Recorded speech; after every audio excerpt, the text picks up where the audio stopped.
Hello everyone! Tapos na ako mag-serve. Ayan, ito nga pala yung kitchen.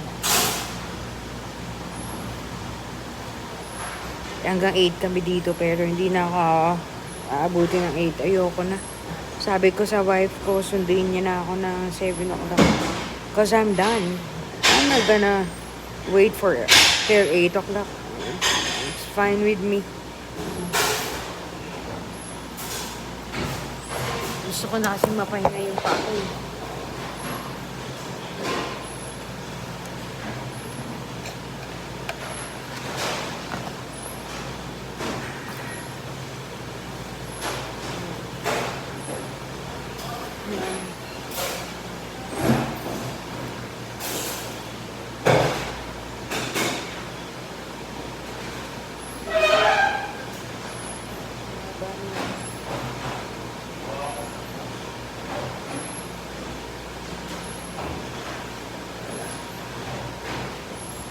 Ito yung itsura nung work ko yan.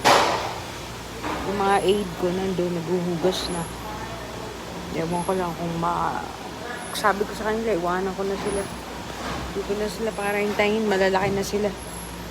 Kasi once you cook, you're the in charge here. But, they're not a kid to watch for them. So, I told them that I'm leaving by 7 o'clock. I'm not gonna wait for you guys. They said, it's okay, Joe. You take a rest. Babait naman yung mga yan. Eh, hindi na ako mag-aantay ng killing time pa ako ng alas 8. Tapos na ako kanina pang 6:30. Sinabi ko na lang kay Amy na sundin ako ng 7. Okay na sa akin yun. 30 minutes. 1 hour pala. Okay lang.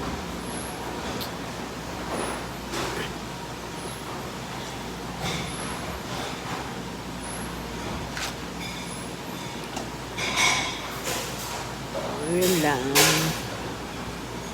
Yun ako. Pag sinundo niya ako, iba na. Dati kasi, pag sinundo niya ako, si Chloe nasa front.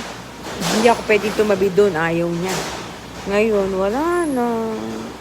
Nakakalungkot din. Kakamiss talaga yun. Ay, nako. Anyway, she's happy now. No more pain. Okay na rin. I need to move on. Kawawa lang din siya eh. Ang dami niyang sakit. That would be fine. Sana ma-move on na kami parehas.